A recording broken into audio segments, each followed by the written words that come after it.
Welcome to the final day, timer set, of our August 2021 free 30-plus day Get Up and Go Challenge. Sharon Horne-Ellstrom here, and we have discussed a lot. We had a quick summary yesterday of the things that we've covered, and it's been substantial. Today I want to talk about and wrap everything up for you by talking about automatic transformation. How do we make transformations automatic for us? Well, to change, to be different, something we want to do on purpose, how do we go about and make that automatic in our life? I chose at the beginning of the pandemic to make handling changes and challenges automatic for me, and something that I would grow from and always guarantee I'd be better off after than before I experienced that change or challenge. In effect, created a new habit, a new routine, a new trigger, a new reminder. Something happens, and instead of letting it trigger things that don't necessarily serve me, I chose to set up a way and then install it in my subconscious using the SOAP framework to deal with those challenges on a routine basis, and then automatically deal with them that way by doing it repeatedly, practicing it over and over again, just choosing to apply the routine whenever I was triggered. So whenever there's a change or a challenge that pops up in my life, I now automatically apply the SOAP framework. I ask myself, what's going on? What happened? What does it mean to me? How does this impact what I want to have happen in the future? What are my options? So that's the S. What story am I telling myself?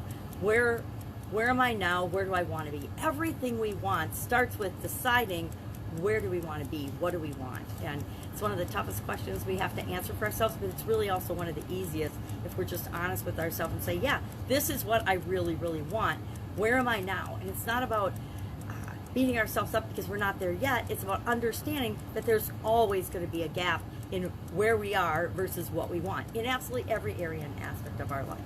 Then we're going to look at the options. What are the ways that I can move toward what it is that I want? And I'm going to find and use all the different tools at my disposal, and I'm going to look for more tools to come up with different options and possibilities. And I'm going to take action, because nothing happens in our lives.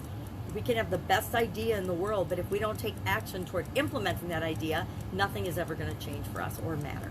And then we want to take steps to move us toward what it is that we want. Are we making progress? Are we moving toward what we want or away from what we want? And if we do that with the changes and challenges that come up in our life, if we do it with the things that we want, we'll get there. We're guaranteed to get where we want to go, what we want, if we choose and decide that we're going to work toward that, and we're going to do it. If we install the patterns and the processes and the frameworks that work on a subconscious level, they become automatic. That's why things like the journalistic framework and different tools that we've shared during the challenge are so powerful, because they're at your fingertips on a subconscious level, and whenever you need them, your brain will just serve them up as a way to analyze and look at the thing you're trying to figure out. So today, to close everything up and to wrap it up, we are going to look again at our 9 areas and aspects of our life: physical, mental, emotional, spiritual, financial, relationships, contribution, communication, and confidence. And we're going to rate them on the scale of 1 to 10. How do you feel about them today? It's just a snapshot of how do you feel on a scale of 1 to 10. 1, absolutely horrible, incompetent, inept, nothing's going right in this area, to 10, hey, I'm at the ultimate, I'm an Olympic competitor in my physical well-being or my contribution or my confidence. Rate yourself on a scale of 1 to 10. Then, and only then, after you've rated how you feel about these areas today, go back and look at day 5 and compare to day 5. What did you rate each of these areas and aspect of your life on day 5? And just look for the lessons learned. Look for the changes. Look for the transformation. Now, it's only been 25 days, so if you haven't seen massive changes in how you feel about these areas and aspects of your life, don't be surprised. That's called reality. These things change over time, but now you have a framework, a rating framework, for looking at and measuring and seeing how you're progressing in each of these areas and aspects of your life over time. So I haven't done mine yet. You can see in my little workbook, I haven't filled mine in yet, but after I do, I'm going to go back and I'm going to compare it to day 5.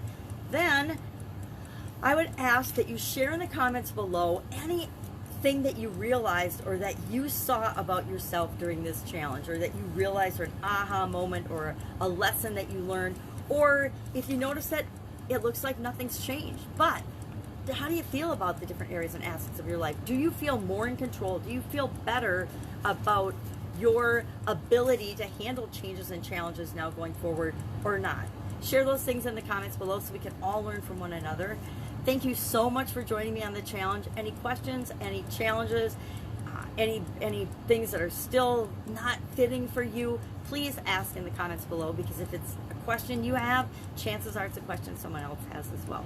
And just keep practicing this. Try it on every day. Every day when little challenges and little changes come up, try using the SOAP framework on it and watch how quickly it becomes automatic for you. That's it. Have an awesome day, and I will, of course, not see you tomorrow. Take care.